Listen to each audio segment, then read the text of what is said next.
জয় যিশু।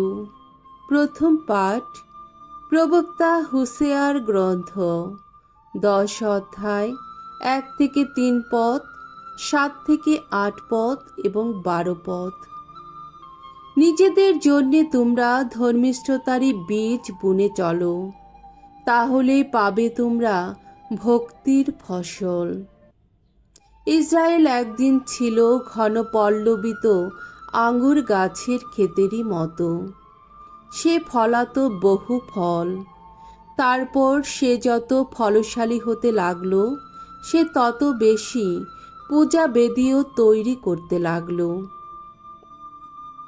তার দেশ যত সমৃদ্ধ হয়ে উঠল, ততই তার ধর্মস্তম্ভগুলো সে সাজিয়ে তুলতে লাগল। ইসরায়েলীয়দের অন্তর সে তো কপটতায় ভরা। এবার কিন্তু তাদের অপরাধের প্রতিফল তারা পাবেই। ভগবান নিজেই ভেঙে ফেলবেন তাদের যত পূজা বেদি, তাদের যত ধর্মস্তম্ভ বিচূর্ণই করে দেবেন তিনি। তখন বলবে তারা, ভগবানকে মানিনি বলেই আমাদের আজ কোনো রাজা নেই। অবশ্য রাজা থাকলেও আমাদের জন্যে কী বা করতে পারতেন সেই রাজা? সামারিয়া বিলুপ্ত হতেই চলেছে। তার রাজার দশা তো এখন জলের ওপর ভেসে চলা ফেনারই মতো। এবার ইসরায়েলের সেই মহাপাপের কীর্তি, আভেনের সেই উচ্চযত পূজন স্থান ধ্বংস করা হবে। সেখানকার পূজা বেদিগুলির ওপর বাড়তে থাকবে যত কাটা গাছ আর শিয়াল কাটার ঝোপ। তখন লোকেরা পর্বতগুলোকে বলবে, তোমরা বরং আমাদের ঢেকেই ফেলো। আর পাহাড়গুলোকে তারা বলবে, আমাদের উপর ভেঙে পড়ো তোমরা। ভগবান বলছেন, নিজেদের জন্যে তোমরা ধর্মিষ্ঠতারই বীজ বুনে চলো, তাহলেই পাবে তোমরা ভক্তির ফসল। নিজেদের জন্যে তোমরা পড়ে থাকা জমিতেই চালাও লাঙ্গল। ভগবানকে খোঁজার এই তো সময়। যতক্ষণ না আসেন তিনি, ততক্ষণ ধর্মিষ্ঠতা তোমাদের ওপর নামিয়ে আনেন তিনি বৃষ্টি ধারার মতো, ততক্ষণই খুঁজে চলো তাকে। প্রভুর বাণী। ঈশ্বরকে ধন্যবাদ। সাম সঙ্গীত 105 অধ্যায় 2 থেকে 7 পদ।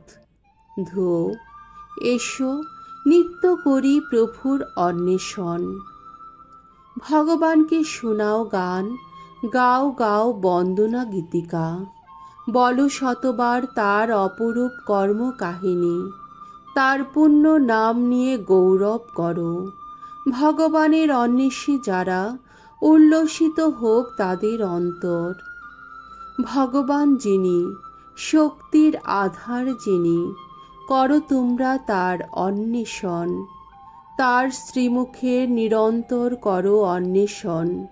ভুলে যেও না তার অপরূপ শত কীর্তির কথা, তার অলৌকিক যত কাজ, তার যত বিচার উক্তি। তার সেবক আব্রাহামেরই বংশধর তোমরা সবাই। তোমরা তো যাকবেরই সন্তান, স্বয়ং ভগবানের মনোনীত জন। সেই স্বয়ং ভগবান যিনি, তিনি তো আমাদের আপন ঈশ্বর। সারা বিশ্বে সক্রিয় তার ন্যায় বিচার। বাণী বন্দনা। জয় জয় প্রভুর জয়। আর দেরি নেই, আসছে ধর্মরাজ্য। তোমরা এখন বিশ্বাস করো মঙ্গল সমাচার। জয় জয় প্রভুর জয়। মঙ্গল সমাচার। মথি রচিত মঙ্গল সমাচার 10 অধ্যায় 1 থেকে 7 পদ। যিশু তার 12 জন শিষ্যকে তার দূত হিসাবে ঐশ্বর রাজ্যের বাণী প্রচার করতে পাঠালেন। একদিন যিশু তার সেই 12 জন শিষ্যকে কাছে ডাকলেন। তাদের তিনি দিলেন অপবিত্র যত বিদেহী আত্মাকে তাড়িয়ে দেওয়ার ক্ষমতা আর মানুষের যত রোগ, যত ব্যাধি সারিয়ে তোলারও ক্ষমতা। সেই 12 জন প্রেরিত দূতের নাম এই: প্রথম, সিমন, যাকে পিতরও বলা হয়, আর তার ভাই আন্দ্রিয়, জেবেদের ছেলে যাকব আর যাকবের ভাই যোহন, ফিলিপ আর বার্থোলোমেও, টমাস আর করগ্রাহক মথি, আলফিয়ের ছেলে যাকব আর থাদেও, উগ্র ধর্মা সিমন আর সেই জুদা ইস্কারিওত, যিনি পরে যিশুকে শত্রুর হাতে তুলে দিয়েছিলেন। এই 12 জনকে যিশু তার দূত হিসাবে প্রেরণ করলেন। তাদের তিনি এই নির্দেশ দিলেন, তোমরা এখন বিজাতীয়দের কোনো এলাকার দিকে যেও না, সামারীয়দের কোনো শহরেও প্রবেশ করো না, বরং ইসরায়েল বংশের হারানো মেষগুলির কাছেই তোমরা যাও। পথে যেতে যেতে তোমরা এই বাণী সকলকে শোনাও যে স্বর্গরাজ্য এখন খুব কাছেই। প্রভুর মঙ্গলময় বাণী।